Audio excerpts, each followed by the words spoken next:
So I will call the meeting to order, the October 10th Human Relations Ad Hoc Committee meeting, and we will begin with roll call. Blessum, Here. Burlingame, Here. Dykeman, here. Mathested, Olson, Here. Schuler, Here. Staley, here. Zablotny, Here. Zeltinger. Here. All right, so we will move on to the approval of minutes. Can I get a motion to approve the minutes as presented? So moved. Olson makes a motion. Can I get a second? Second. Dykeman seconds. Discussion. All right, I have a question on the August 15th, okay. because, and that was at the Human Relations Committee. I did not see in here, or maybe I missed it, where the vote would change the outcome of that one. And I think that should be included in there. Remember when we voted? And then, because I did not see that in there, but maybe I missed it.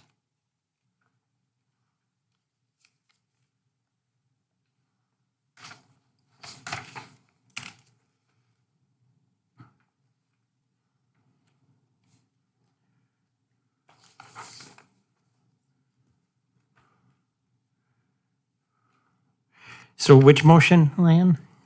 You know, I didn't even write down the motion that day. But remember when we voted? We'll give Lisa a chance to find it here. Okay.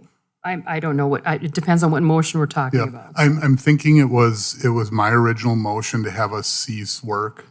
I think what happened was at that exact moment, we were having trouble with technology. And I think the original vote then ended up 4-3 in favor of my motion. But once we got it resolved, that's where you have the final numbers. Does that make sense? That is I correct. do think that is what it is. And I guess I do agree with Leanne. I think, I don't think it would be a bad thing for us to have that documented. The final outcome is what it appears in the minutes now. So you're saying you want me to document that there was technology issues? Yeah, I'm not sure why we would I document. mean, the outcome is the outcome. It doesn't change anything. There were 2 votes held, though. Same issue. It wasn't actually a second vote. There was just 2 people that chimed in after the fact. We didn't even chime in after the fact. They You- were typing, so I don't know. You just It doesn't change the found out outcome. about our Oh, votes yeah, if we went later. back and looked at the videotape, it was different than what you're recollecting, because it was a vote, and then we came back once they were back online and voted again. There wasn't a separate vote, though. There were two items that we were voting on, but I was just thinking that because we're going to be discussing, I think we're going to be discussing the virtual meeting attendance. We are. There's a reason why we're discussing it, because we did have a problem. That's why I was looking at, should be in there, that there was a technical problem. And once we finally got the votes, it did change, it changed the outcome. I mean, that's, not the vote itself, but the timing of getting those votes, I guess, changed the outcome. That's my, I'm looking at this 20 years down the road, and I know that the outcome is, Yeah. but it's a technology that threw us off that day, a lot of other things. I'm sorry. I'm just following Robert's Rules of Orders that just says the motion, outcome, points of order. So, I mean, if you prefer I add something in, I just need to know where you'd like me to add it. Stephanie first and then Mike. And just as a point of order, if you want the minutes amended, there could be a motion to amend approval of the minutes if you want to amend the minutes, you could move to amend it and then state how you would like it amended. If it's seconded, that could proceed to a vote. Or if the committee wants to table the approval of these minutes, and we could put that on the next agenda so that everybody could have, till the next meeting to refresh their recollection and review the video and just kind of affirm for yourselves how you think the meeting progressed, and then we could entertain a motion to approve or amend those minutes at the next meeting. Mike? Yeah, I guess just to continue the conversation, do we have good recollection of what occurred? Because it didn't feel to me like it was immediate. I think that's the only part I have heartburn on. This is the outcome. There's no question about that. But I almost thought that we continued into additional items and then somehow came back to it. And so my only concern, if we don't document it, is that were we coloring the discussion that was going on immediately afterward based on a vote that we thought went one way, that actually the discussion may have been different had the vote gone the other way. And I think that might go to Stephanie's point that maybe we just do want to go back and review it.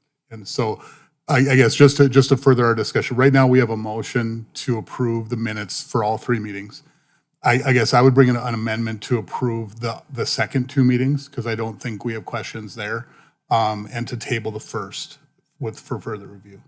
I'll second that. Okay. Is that the proper way to do it? Is just a new motion, Stephanie? Move to Or- amend the original motion. Move to amend, okay. Yep. Okay, so that is what's on the table, discussion on the move to amend. And just to clarify, it's the August 29th and September 12th minutes that you want to approve, correct? And table Correct. 8:15 until the following meeting. And I just wanted to say I think it wasn't the same motion voted on 2 times. There was 2 separate motions. One that was a clear pass with or without the 2 voting via technology, and one that passed when those votes came in within minutes. I don't know that we had necessarily moved on, but it wasn't the same motion voted on twice. It was 2 separate motions. Just to continue, did we reconsider it then? Because was it a separate topic? Is that what it was? No, I'm trying to remember. I know one was your motion, and I think the other might have been mine. And I think yours was the first one. And I'm trying to remember, the motion or the votes came in. I believe Stephanie was working on the computer and the votes came in probably within a minute or 2 after. And then my motion easily passed whatever that motion was, if I remember correctly. Denise?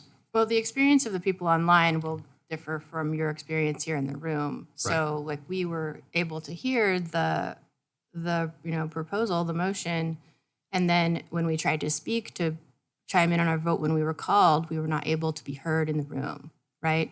And so then at that point, we were trying to scramble to figure out how to get our vote and our communication to you all, which is why we put it in the chat. And then I realized Stephanie could not even participate with the chat. So I, could hear her and then relayed her vote as well. So it was not ideal from our perspective at all. Right. Can I say one more thing in that too? Is that go there was a point that I didn't hear anything until I pulled up a YouTube video of it live. So there was a lot I didn't hear at all. Sure. So, okay, Elisa? There's 3 Well, different things going and on. I'll respond to that because I had an experience 2 weeks after that. And when you are trying to watch it on YouTube or trying to watch it on Facebook, there's a delay, a good probably 45 to 60 seconds. Yeah. And so, when we're talking a matter of a couple of minutes, it could easily be just the delay that you were experiencing. No, but I I wasn't able to even hear originally. And that was the first part. Then I had to find it. And then when she left, I had to actually listen on a phone call at the end. So I was all disjointed.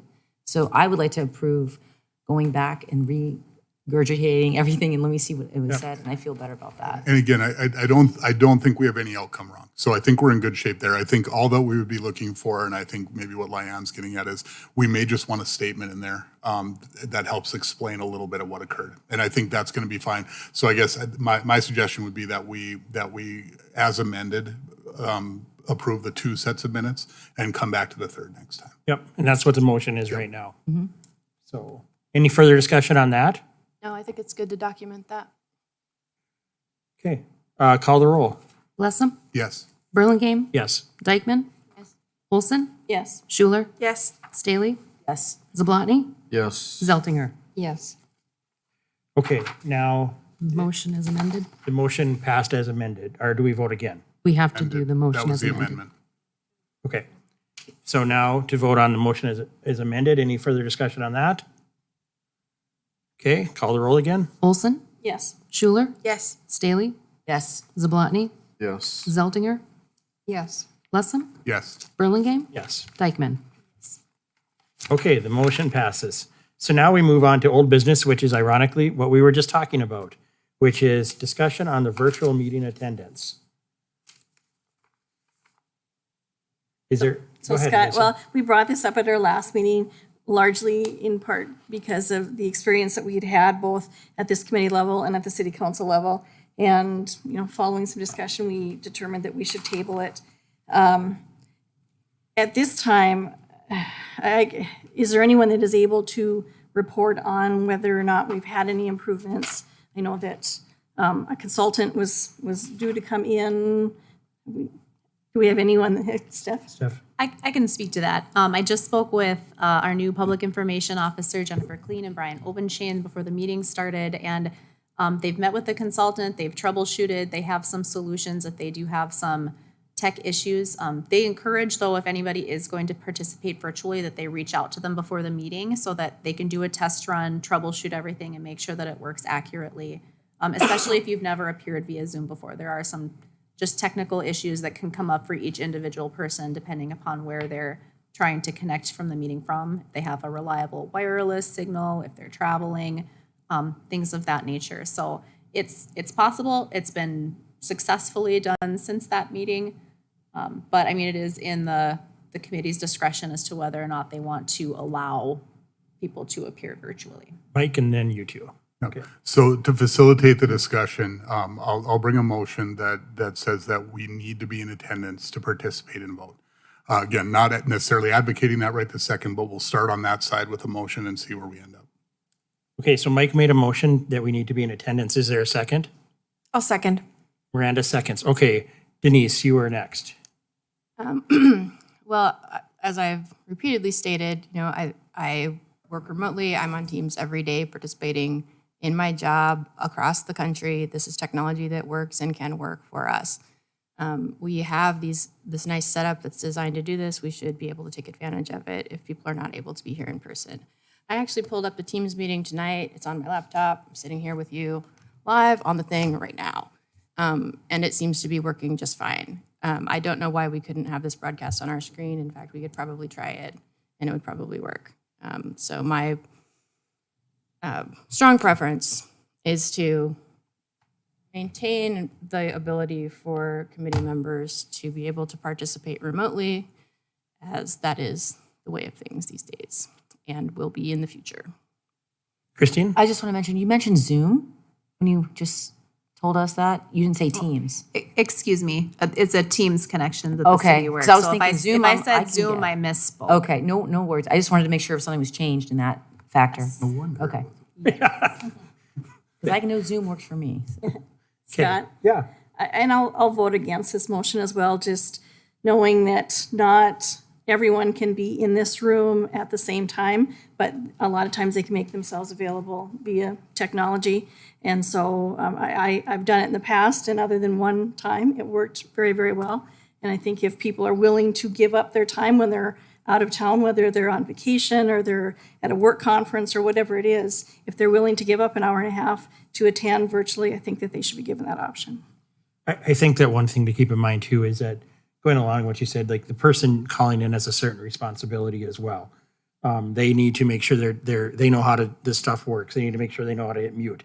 For all of us that have been on a lot of conference call or a lot of virtual calls over the last few years, that's a skill that some people don't have, but it makes them more exciting.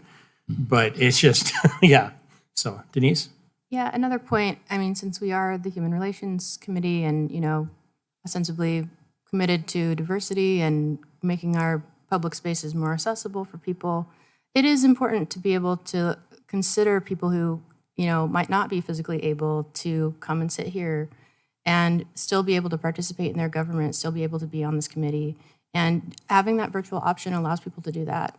Same with like people with families, you know, or newborns at home or something like that. I mean, it just really is more welcoming and hospitable to more sectors of our community.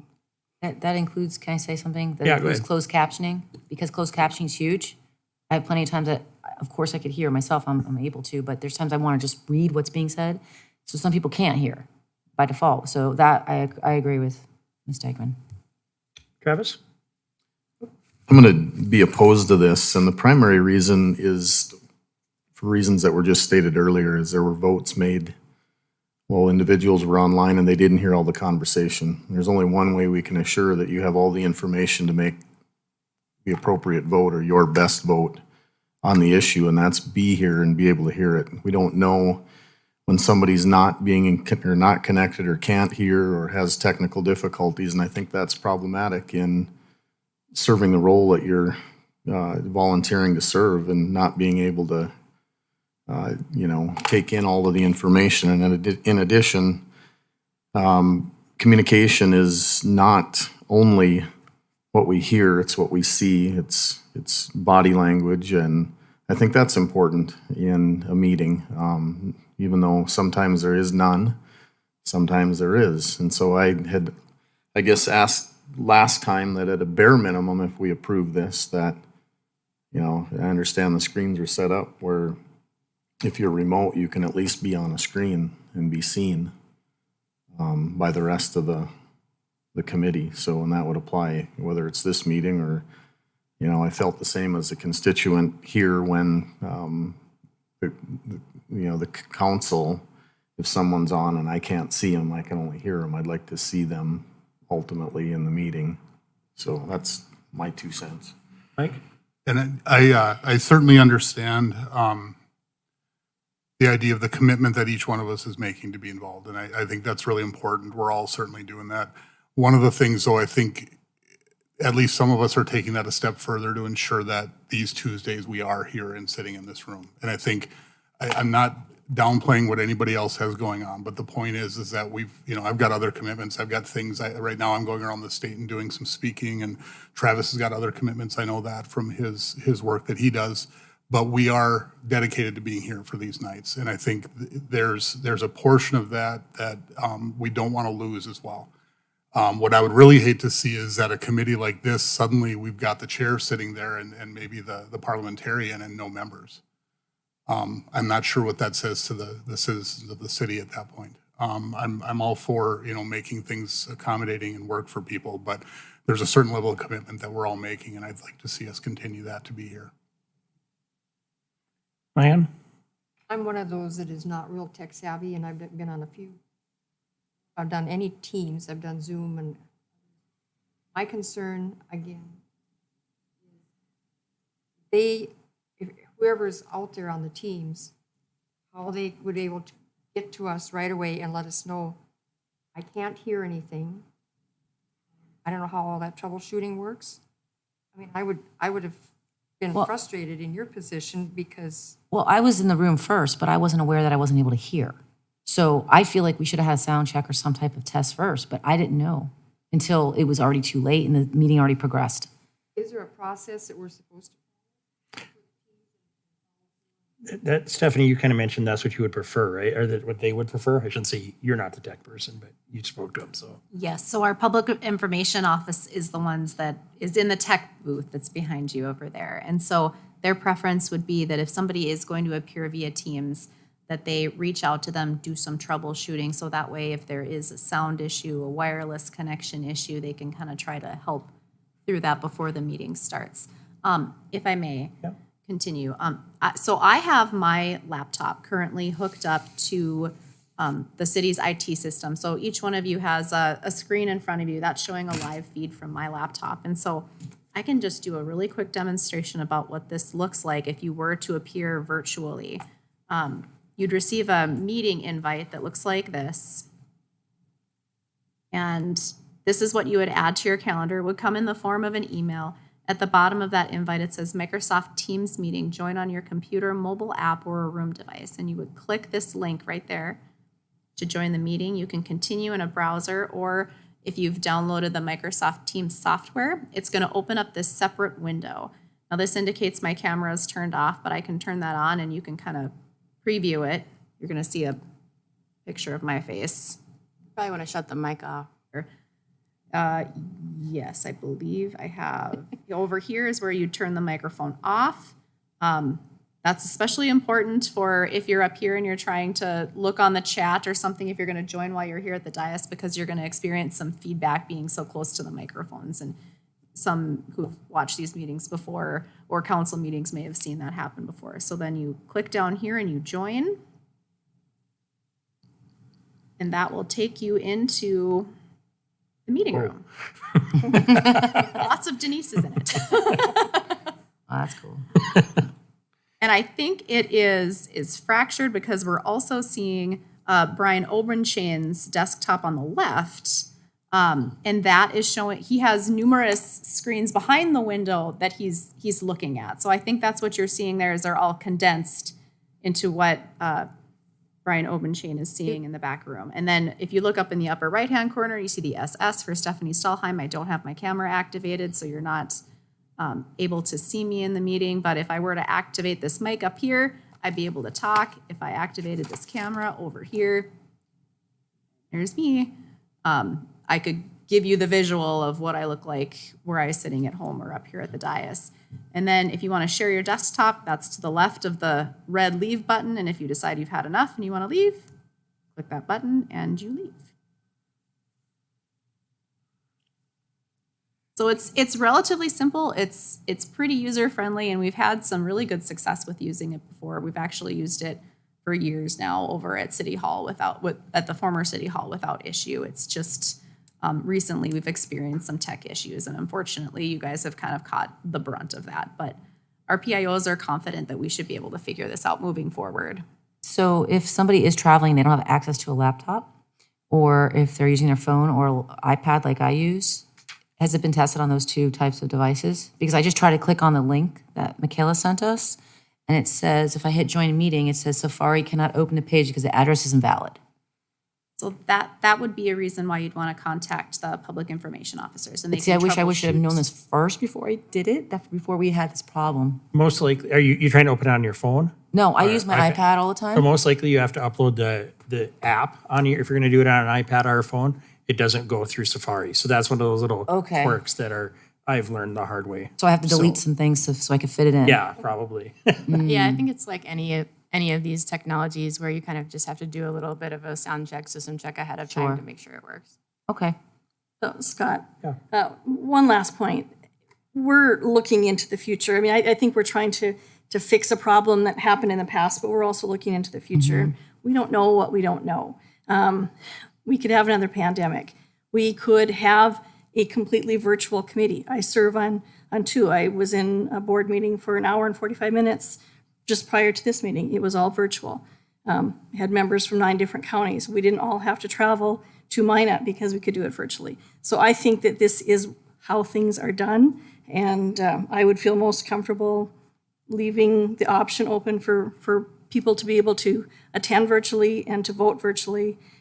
If there is some kind of tech issue, I think that it is on them to let us know as soon as possible so that the whole body can know that they aren't hearing something, but I will be voting against Mike's motion. Okay, Mike? So just to clarify where we're sitting then, with the motion would be to require attendance here. Yep.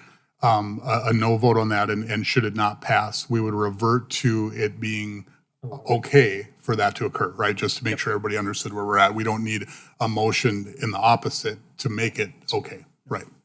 Can I make one more comment? With regards to this, I said, I feel like obviously you want everybody to be here, but if there's extenuating circumstances that we cannot be here for due to reasons, like I went away this past September, I can understand. I think we totally want 100% authentic participation, and I think that's what you're kind of getting at. So feeling like more we have to be here by requirement, with today's our lives, it's not going to be happening as much as we can. But I believe that I agree with both your sides, but I agree with yours a little bit more because this is where we're moving into. Everyone's can't be there all the time. So I like that we're working this out because this is flexible for our needs. All right, with that, I think we'll call the vote. Are everybody okay with understanding what Mike just reiterated, what they're voting for? So go ahead, Lisa. Blessum, Yes. Burlingame, No. Dykeman, No. Olson, No, Schuler, No. Staley, No. Zablotny, Yes. Zeltinger. Motion fails. Motion fails. Okay, so then as we talked about, we'll move on with the status quo on that, into the ordinance. And we've had a couple of copies of the ordinance passed out tonight, and Stephanie has agreed to sort of have a version of what we're talking about up on the screen tonight, so that as we're making modifications or as we make changes, we can slide those in. And so with that, I will look for the first motion. Miranda, your hand went up first, so Mr. Chairman, I have suggested a change to the election of officers article. and everybody should have a copy of it. Words that were added are going to be in green coloring. I'm a color coding kind of person.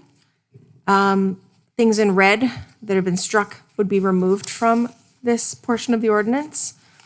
Things to note that I did indicate that the secretary, as we've talked about, being appointed by the city manager, would be a non-voting appointee.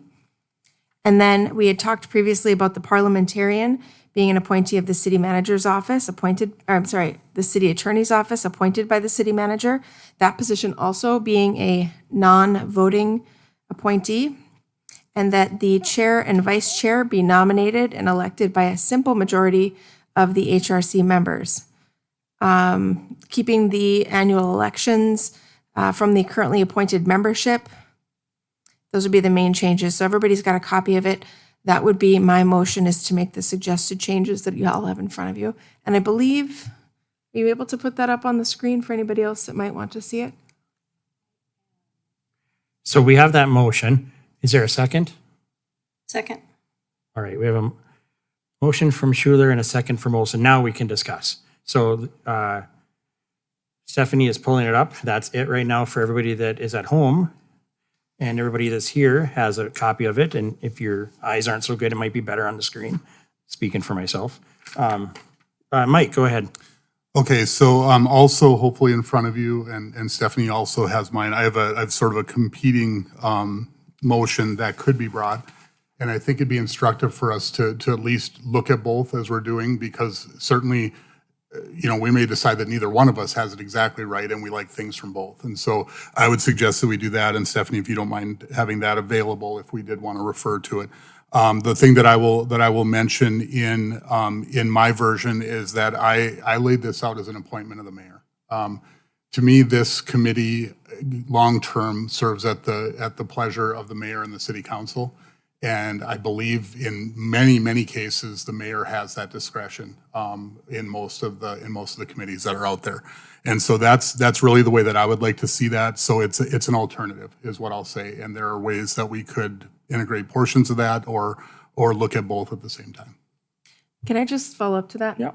Having served on many committees, either appointed by the mayor previously, being on council and whatnot, and in the current ordinance, all members are appointed by the mayor. My fear with having the mayor also appoint the chair and the vice chair, if we do intend on following the existing language of the members being appointed by the mayor, that gives a tremendous amount of power to one specific person. Even under the way that the current appointments are, the mayor may appoint to a committee. The committees usually will dictate who their chair and vice chair are within the committees themselves, unless appointed council members sit on those committees. Denise?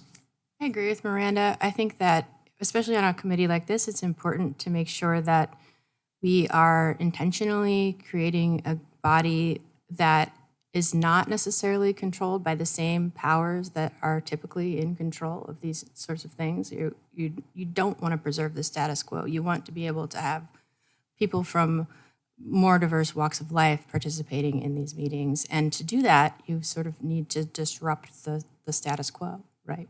You need to change how power is allocated, and leaving it all in the hands of the mayor is just, same thing, business as usual. So I agree with Miranda, and I like the language in your proposed changes. If I want to just make one more comment. I like what you did, Mike. My only fear would be the parliamentarian. That's kind of a specialized duty. And we've had conversations in this meeting about who should hold that in the secretarial position. In your proposed changes, neither one of those positions were indicated as being voting or non-voting. I wanted to make sure that we indicated them as non-voting because they are specifically appointed positions. We know the secretary would be appointed. As for the parliamentarian, I like the idea. First of all, I have a hard time tasking city employees with additional meetings. So I really struggled with putting this in, knowing that it would likely be potentially Lisa or Stephanie or someone from the city offices serving on these committees. But at the same time, when it comes to the parliamentarian, I think someone with probably an attorney's type background would be the best to serve in that, unless we were to find a certified registered parliamentarian. But those are few and far between in the community. Stephanie, if I could we bring up the mocked up ordinance on the screen?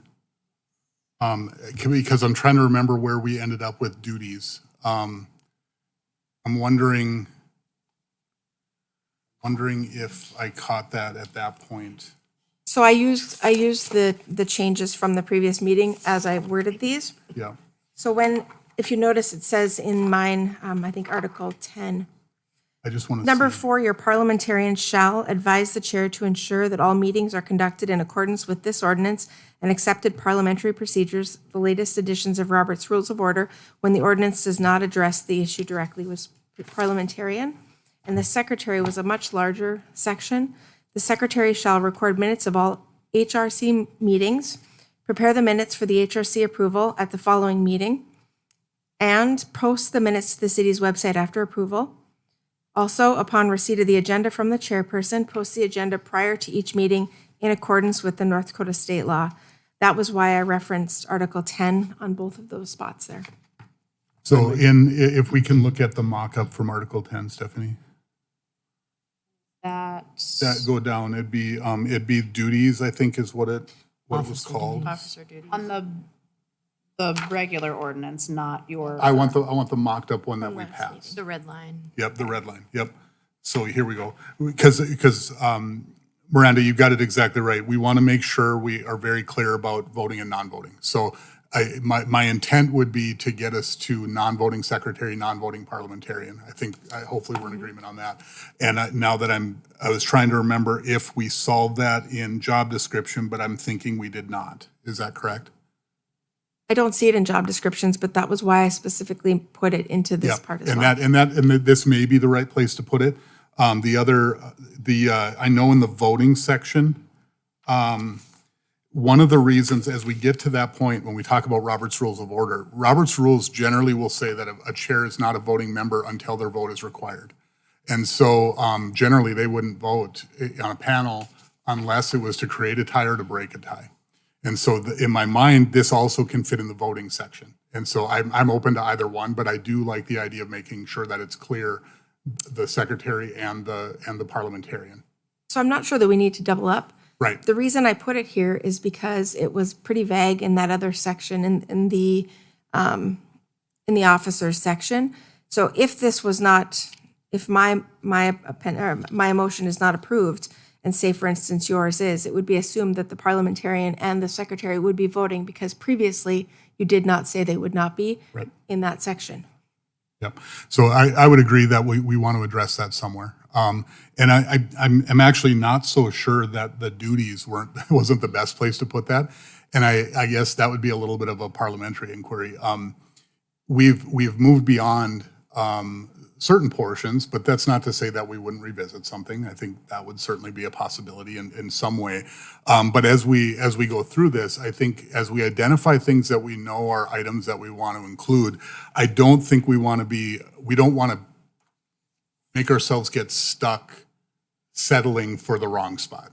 You know what I'm saying? Like, I don't want to miss it, Brenda. I don't want to lose those two things at all. I want to make sure that we hold on to them. And again, I'm not too hung up on whether they're elected or appointed. I can handle that either way. I would like to see us determine as a committee where we would like to see spelling out the parliamentarian and the secretary being non-voting members. Make that decision and then immediately, if we're putting it somewhere else, immediately take care of that or just pass it here. Either way is fine with me. Okay. Any other discussion? All right, so the motion on the table then is to essentially pass the Schuler suggested change in Article 4. Correct? 9? Nine, yeah, Sorry, Article wrong. I'm not a lawyer. I didn't know the Roman numerals. Sorry. Article 9. All right. Call the roll. Schuler, Yes. Staley, Yes. Zablotny, No. Zeltinger, Blessam, No. Burlingame, Yes. Dykeman, Yes. Olson. Yes. Motion passes. Okay. Good work, everybody. Now we move on to the next, which is voting, Article 8. Got it? I would make a motion to accept my proposed changes that everybody has in front of them. Very similar to Miranda's. The only difference that we've got is the last item, number 6. And that is, in my mind, covered by Robert's rules, but having it explicit is no problem for me. I don't have any issue with that. Okay, can I get a second? Second. Olson seconds. Discussion. Quick discussion. Yeah, go ahead, Miranda. On number 1, I won't make the amendment right now, but I added the word simple majority because when we're talking about voting, there are different types of majorities. You have your 2/3 majority, your simple majority. I just wanted to clarify that a little bit more, which is why you'll see the word simple in green on mine. And I did leave in number 6, the no business requiring a vote can be conducted if a quorum is not present. You're correct. It is addressed in Robert's rules, but I believe that that is an important thing to put into the ordinance because not all people realize that you cannot discuss business as a quorum outside of a meeting. So having it put in here a second time, while it is already written into Robert's rules, I think that is a super important part of these types of meetings and transparency for that matter. Denise. Yeah, I would agree with that, and especially since we put simple majority into 9 as well, I think it just aligns nicely. I do think adding the latest edition of Robert's Rules is fine, but I mean they're really close. We just kind of need to clean them up a little, I believe. So Scott, with that in mind, I'll amend my motion, and we would just need the second to agree, I think, right, Lisa? So I'll actually amend it to accept Miranda's language, because I think otherwise we're exactly the same, and I'm not hung up on either one of those 2 items. Does the second agree? Yes. Great. Clarify, did that include putting 6 back in or just adding the word simple? 6 back in and simple in. Yep, you. really your language as written. Are we adding latest edition of? That was, Oh, I guess that's a question. So mine would be putting in, I think latest edition should be there. It should generally be there every time we use Robert's rules. I don't feel strongly about it, but Yeah, just no, it's a make good sure- question. We did add the latest edition in the officer descriptions under parliamentarian, so I think it makes sense to have the words the latest edition. I missed that one. I did mine. Okay, Second agree with that as well? Yes. All right. Any further discussion on this issue? So right now, we're essentially, there's a friendly amendment, so we just amended the original. So this is the vote on, essentially, now it's on Miranda's suggestion. but with the addition of the latest. Yep, Yeah. with the addition of the latest edition of Robert's Rules of Order. Seeing no further discussion, I call the vote. Blessum, Yes. Burlingame, Yes. Dykeman, Yes. Olson, Yes. Schuler, Yes. Staley, yes. Zablotny, Yes. Zeltinger. Motion passes. All right. Now we move on to Article 5, the meetings. Mr. Chair? Yes. I've presented a suggestion for the meetings, and I'll kind of go by it line by line. This one has some slightly different coloring, as you can see. Section 1, meetings will be held as often as deemed necessary by the HRC chairperson. And I did add, or as requested by the city council. That way the city council still has the authority to request the group to meet in the event that it hasn't been requested by the chairperson. I do appreciate the notice that Mike gave on his, and I'll address that in just a moment.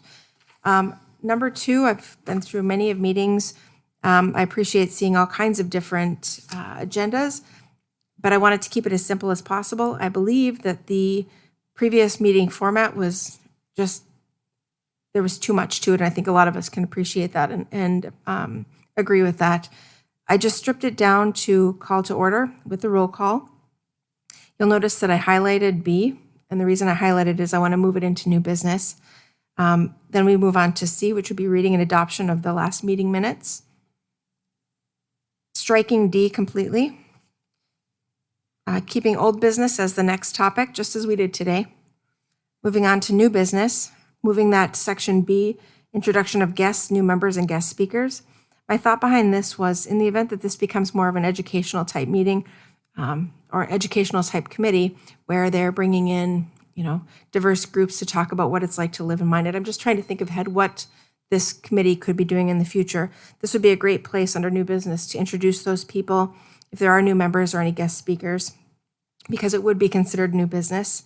And then from there, just any other business that needs to be addressed in an adjournment.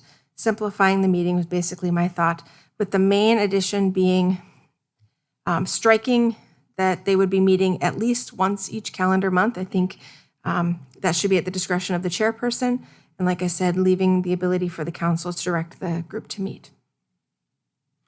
Okay, that was a lot. Do we have a second? Second. Denise seconds. Discussion. Can I just ask a question? So like when we invite guests, new members, guest speakers like that, it goes back to what Mike had said a while back where, people coming in and explaining their story, and I get that, and I think that would be appropriate for something like this. Now, if that was part of this, how was that actually happen and take place? Would that be something we'd have to have appointments for people to come in? Is that listed here too? Or does that not matter at this point? Go ahead, Or is it Miranda. an open call? So traditionally speaking, meetings have to be noticed for the public to know they're coming out. So I appreciate Mike had said no less than 15 days notice, but the open rule requirement or open posting requirement, I believe, is 24 hours. Is that correct? So we could ask that they, have a meeting agenda out so many days in advance, but it's got to be posted so that the community knows what's going to be talked about at those meetings. So if you were to just bring your friend into a meeting and want them to talk about something, it necessarily wasn't posted, so it can't necessarily be in new business. Maybe it could come under other business, and then the chair of the committee could determine they want to hear that in a different meeting altogether. But for this, introduction of guests, new members, if there was a specific piece of new business that was going to be heard, that's where it And should we brought be. them in maybe as part of understanding better about what we were discussing? It should be put into the agenda Okay, by the chairperson. okay. Mike?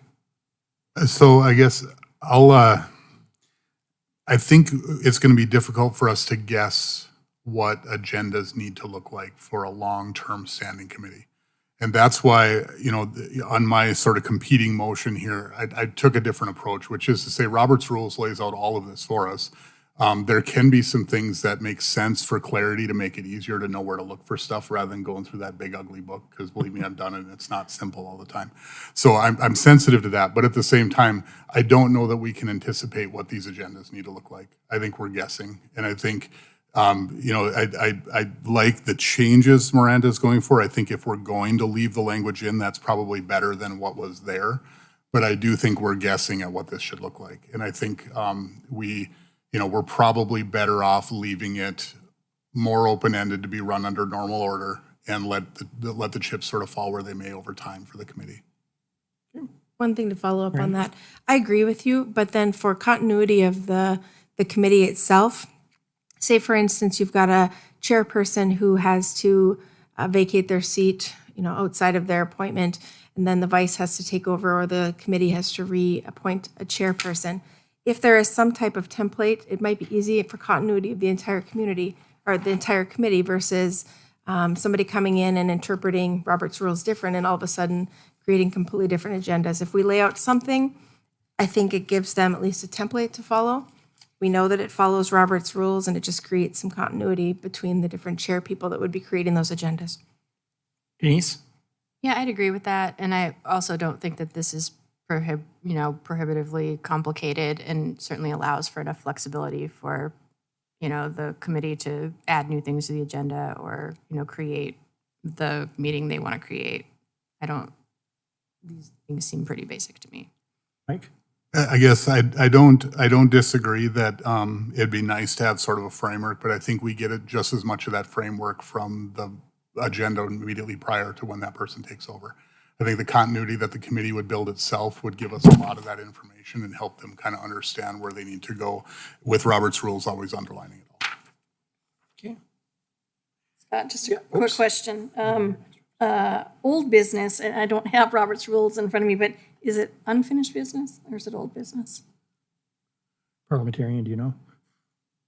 I don't think my Oh, you do have one? Look at that. I Beautiful. don't know think if that's this the most is recent the one. most It may not be, recent that version doesn't look like the most recent of version. Robert's but- rules, It's but I like the can. King James version of Robert's Rules of Order or something. I think it is unfinished business, but you know, in the city council agenda, which is set out similar in the city ordinances, they also set out a similar meeting format. It is considered old business. So if you want to be consistent with city ordinance, and I can pull that up if you guys want to. And what would typically fall under the city council's old business? What types of items come up under that? It would be something that would have been on a prior agenda, something that they're revisiting. And that would generally come at the request of a council member? Or something that's continued from a prior meeting that Okay. was not finished. Okay. Travis? I guess my question is just clarification, maybe from Miranda. Is this intended to keep the format or the meeting limited to these topics per se, or is it just a suggestion and it's wide open to the chair's discretion as to what that meeting looks like or format looks like in the end? So the chairperson, under the new business, or the old business for that matter, the chairperson would indicate what those new business items are. Because it has to be noticed to the public with 24 hours written notice prior to. So if new business, and I'm just throwing something out, would be a presentation by MSU Native American Club on what it's like to live in Minot. If that was going to be on the new business agenda, that would be listed under new business. If new business, and I don't know, like I said, I don't know what these things are going to be, but those things would have to be noticed here within 24 hours prior to the meeting so that the public would know what was going to be talked about. Now, if that was what was on the agenda and a member of the committee decided they wanted to talk about, well, you're Ukrainian, you've brought that up, what it's like to be a Ukrainian living in Minot, that isn't on the agenda. So maybe the chair at that point would dictate, that might be something for us to discuss in other business and potentially put on as new business in a future meeting. So, Stephanie? So Alderman Burlingame and members of the committee, I stand corrected. So I've pulled up the city ordinance in relation to the city council meetings. And when we amended the order of business a couple of years ago, we've shifted from new and old business to consent items, a consent agenda, and action items. So we don't have old business per se anymore. Language. Mike? And, actually seeing this now opens up a couple of different questions because actually what you were describing, Miranda, I wouldn't necessarily think of as new business. They're agenda items, but business to me is actions that the committee's taking. So they're likely to result in a vote in most cases. And I think that's actually the way the city council is also laid out. Now, the interesting thing that also came to mind after seeing this on the screen is personal appearances is if we are going to write sort of an order of meeting here, I wouldn't mind seeing that on there. I like that at the city council. I think if there's something topical that makes sense for those of us in the community to come and say something, I think that's been a good thing. And I think this committee in particular could benefit from that. I think that could be one of the best things that we do. And I don't think with what we have today that would work that way, the way we think it could. So anyway, that's why it's hard for me to envision how we get to a laid out order because I don't know. Although something like that with personal appearances, that really does make sense to have as something we know is coming and that the community knows is coming with every meeting. I think that can be a really important piece. so can I just make, that does make sense. What if I made a amendment to my motion to strike the any other business and change that? What was the wording you used? I use personal appearances, I think is what the city council uses. Yeah, use that as personal appearances. If the Who is the second on this again? second would agree. Denise? Denise? Yeah, sure. Okay. Okay. Did you have something else, Miranda? Well, I was just going to say that I don't think we could do a consent agenda and action items because we don't know what this committee is going to be looking at. Right. There's no way for us to say there's going to be consent agenda. It's not set up to be that type of committee, in my opinion. And so when the city council is running a meeting, I'm trying to think I've been here at everyone for like 4 months. I'm trying to remember when a presentation is coming, is it typically tied to an action item, or are there times when there's someone just invited to come speak? How do those normally line up in the city council agenda? Trying to think of. I'm not nodding, but I mean, it can go either way. I mean, we have Sure. had presentations, and sometimes it's from city staff, but we love to joke with Lance Meyer that he gave us a paving presentation that was about 40 minutes long. We weren't voting on anything, but we learned a lot about paving. So there are times that it is simply a presentation. I think the majority of the time, it is something that we're going to vote on. Sure. And I think now that one just came to me, so we just, in the last meeting, you just had a presentation on the police department area, right? And that one was not tied to a vote. There was no action expected that night, and that was very clear to the public what that was going to be. And I believe that was just a line item on the agenda, right? It didn't come under new business, or where did that fall? I believe that was under miscellaneous and discussion items. I can even Okay. look that up on the agenda center as well. And generally, that's how, if it's not something that they want the council to take a vote on, if it's just informational, that's where that information would lie. But it's not uncommon for consent items. There's generally no discussion on those. It's just a vote on clerical items where the council needs to take action on them. If it's something that requires discussion or a presentation, they put that under action items for the council. And then someone will generally give some explanation as to what's going on, afford a time for question and answer to the council. But generally, if it's just informational, that would fall under miscellaneous and discussion items. And based on, observing particularly Fargo and the workings of their committee, I do feel like in most of their meetings, they do have that presentation portion. They've invited guests to come in. They're giving a presentation on something in the community that, and really, I don't remember, I think I only remember once in the Fargo committee, them voting to take an action. And so that's a lot of what they're doing. So I do kind of wonder if we want that same item that the city council has, because this committee very much could be a lot of that, especially if it becomes more of an educational driven committee. So maybe that's another way to fit that in, because in old business and new business, or if you call it action items, one of the reasons I really like that is that the public knows clearly there's going to be a vote taken. They're making a decision here. And I really like that about the city's agenda, because we know that that's exactly where those are going to apply. So, I don't know if that's something that Miranda wants to consider, or if not, I'd be happy to make an amendment to add that. You're talking about adding a miscellaneous and discussion. Yeah, whatever the wording was that Stephanie had from the city, and is that what it was, miscellaneous and discussion items? Add that. Which would be in addition to personal appearances. Yeah, I think that, and actually what I would suggest is that it come before personal appearances in the mock layout. So that could maybe become G if we keep Miranda's mock-up moving. Okay. So that'd be my amendment would be to add, if I keep forgetting what it is. Miscellaneous and discussion items, yes. As I would item second G. that. We have a motion and a second to add G in as miscellaneous and discussion items. That And to we have a be second? original motion, then I would, as the second, I guess I'm good with that too. It's like a babushka doll.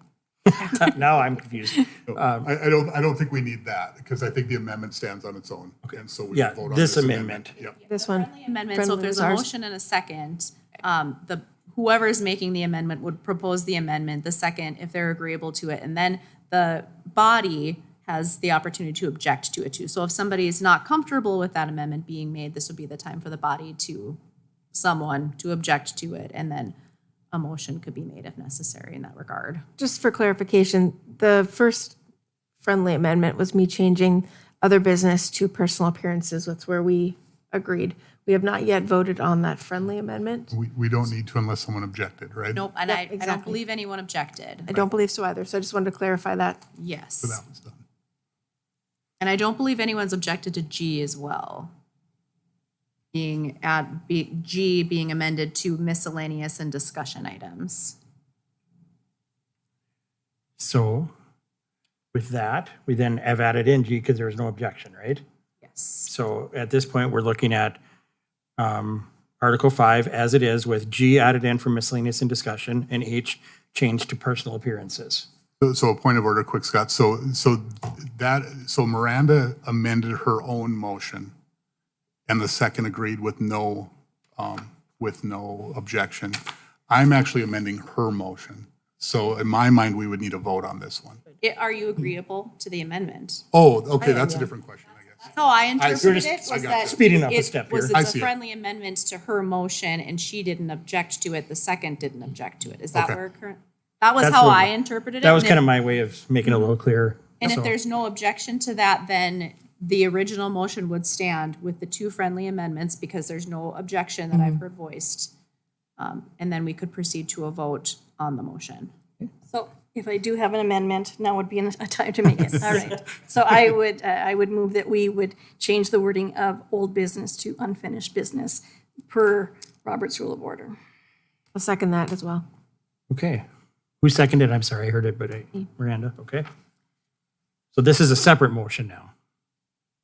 And as a point of clarification, this is, as stated, this is not the most, it says it's the newly revised, but inside the book, it says it's from J.C. Eaton and it's dated 76.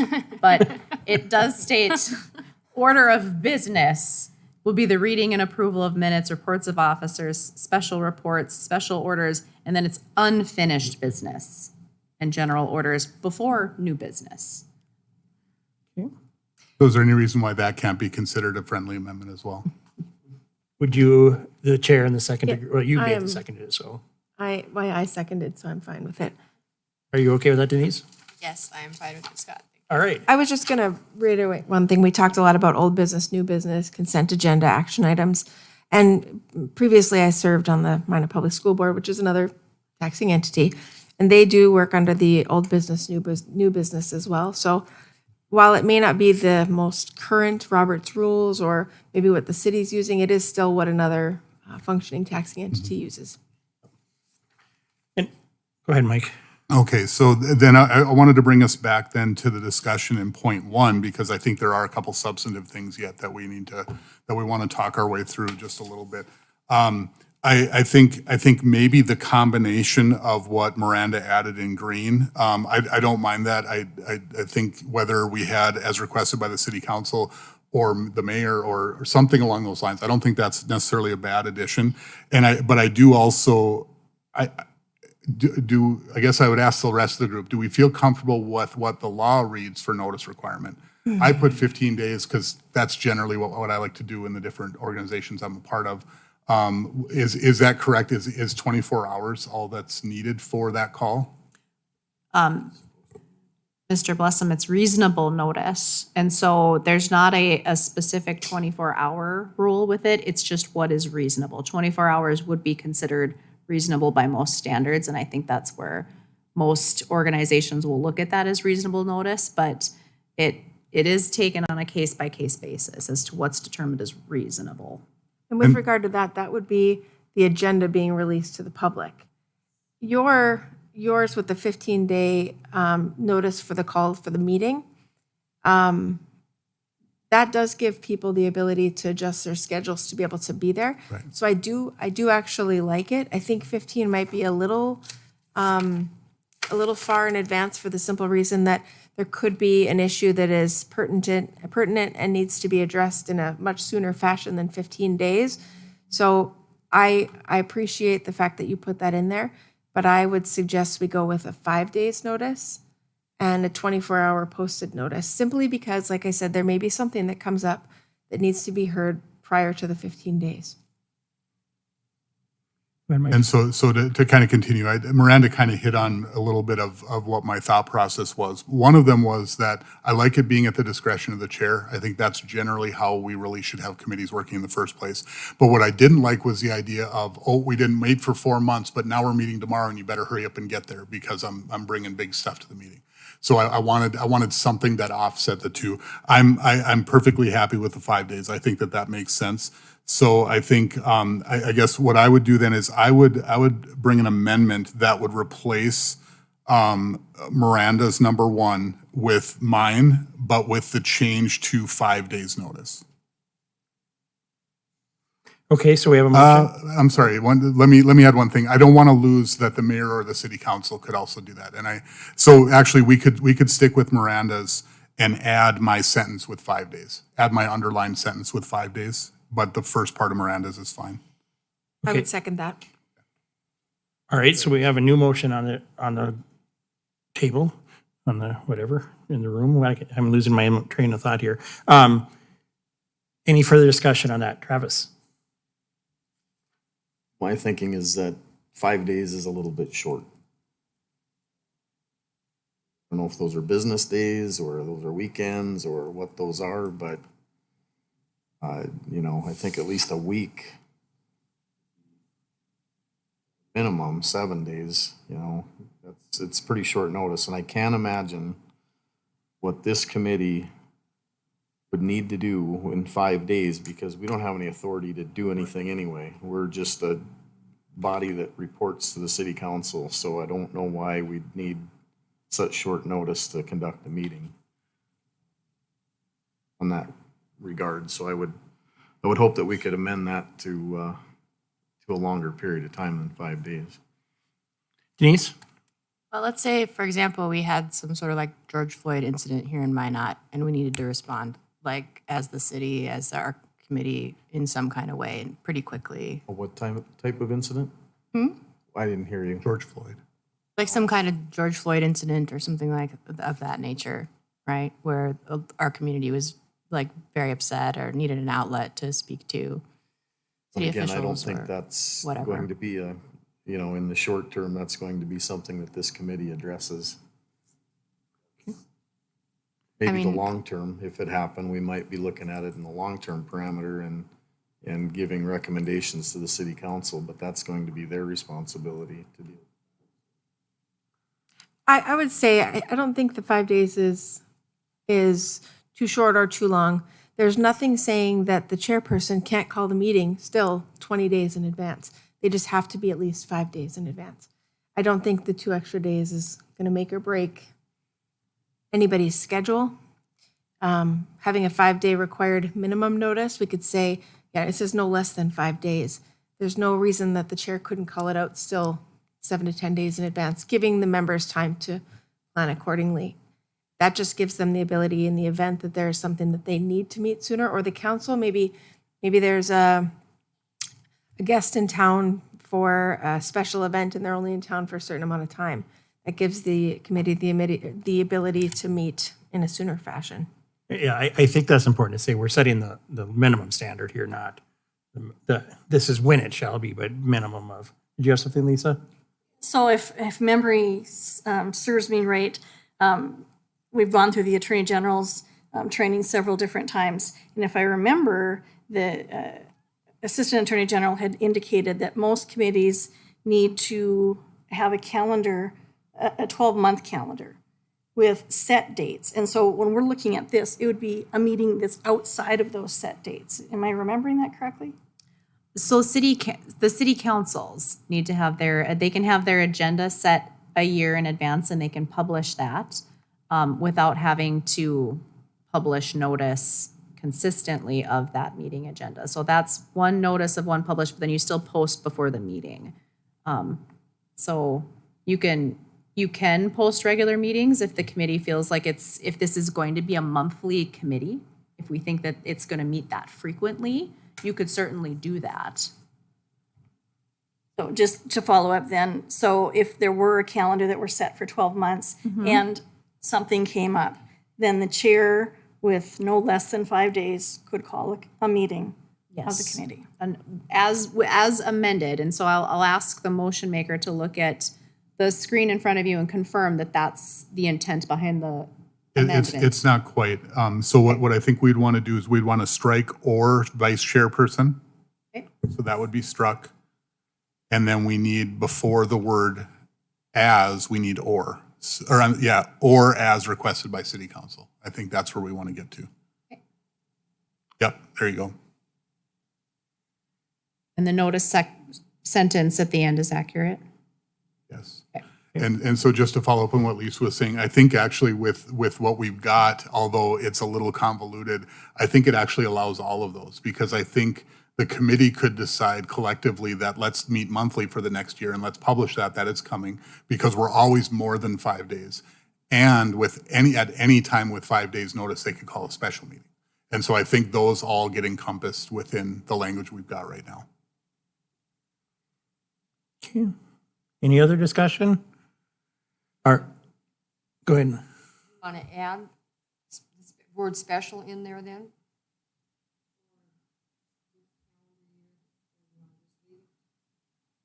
I guess my preference would be to leave that to the committee. Yeah, I think right now we've given it the most flexibility. And because we struck the portion that previously said that the meetings would be held at least once each calendar month, we struck that completely, giving the freedom to the committee to decide when they would meet. Okay, so the first motion that we're going to vote on is going to be on the adding the HRC chairperson shall call meetings of the committee with no less than 5 days' notice. So with that, can I get a roll call, please? Blessam, Yes. Burlingame, Yes. Dykeman, Yes. Olson, Yes. Schuler, Yes. Staley, Yes. Zablotny, Yes. Zeltinger. Okay. And so then the next is the entire motion as amended, which is what we see in front of us. Stephanie, are you up to speed with everything? I believe so. If everyone could just check and confirm, I think I have everyone's amendments in here. To be clear, Miranda, did we end up with point one with the exception of that sentence back on yours because your original motion was your language? Just want to make sure we didn't change something else. I'm just looking to see right now.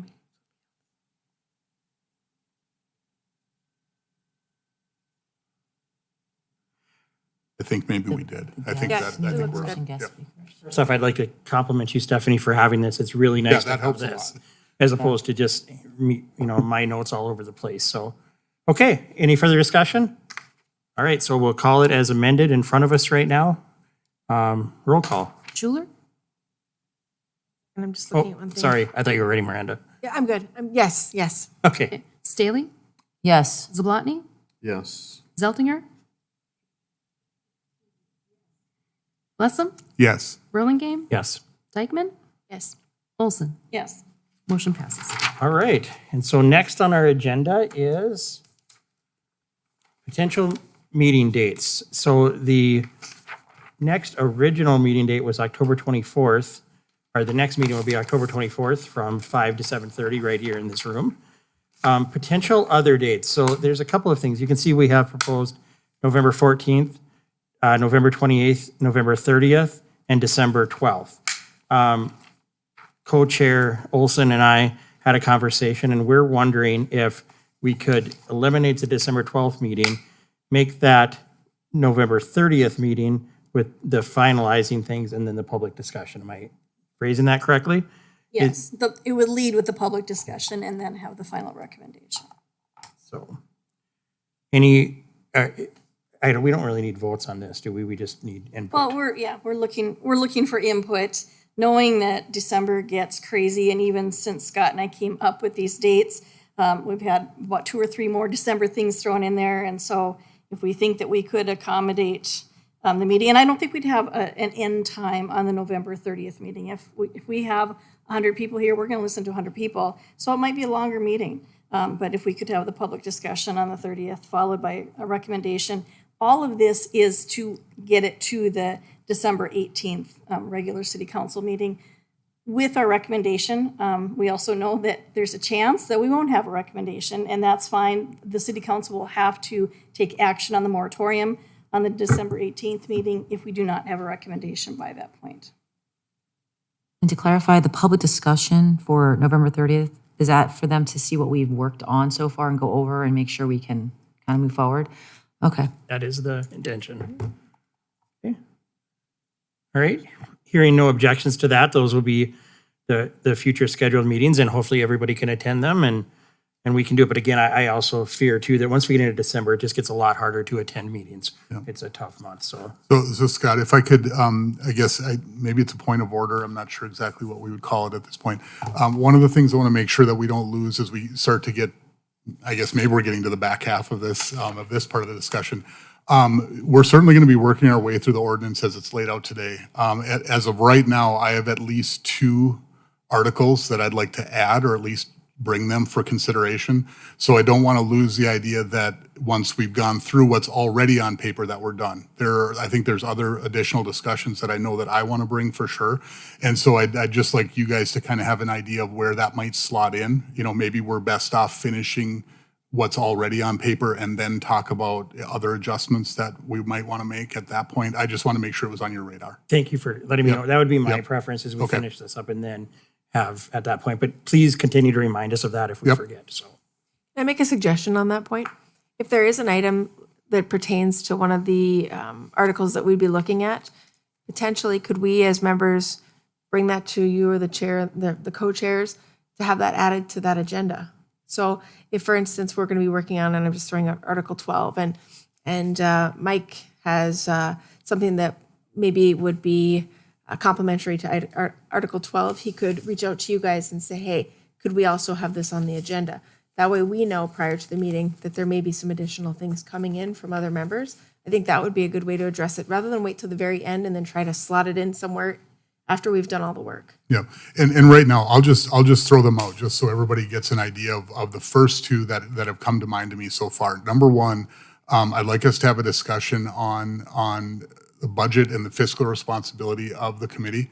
And just from my perspective, that there should be zero. I mean, we should not be funding this or doing anything that allows this committee to divert city funds anywhere. So that's number one. The second one will be around what the committee is what its duties or what it's allowed to do, for lack of a better word right now, in terms of making public statements.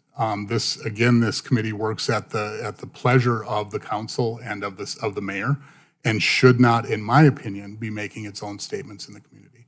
And so, and Miranda, to your point, I'm not sure that those fit with others right now. To me, they are standalones, but I'm with you. If there's something that fits alongside another one, I think that makes perfect sense. Can I ask a quick question on that with regards to making comments? Does that mean like in public regarding on like podcasts, TV networks, anything like that, Not- social media? And to clarify, what I would say, and I should have said that a little bit better, representing the committee. So Okay. so again, I'll give you Peer an to peer or something, or one-on-one. one-on-one? Obviously, we all have the right as citizens to say whatever we like or to comment wherever we're going to be. But what I'm really looking for is, I'd really like to not see this committee suddenly saying we want to commend the Minot Superintendent of Schools for flouting the law. That's what I'd rather not see, which is exactly what the Fargo committee did.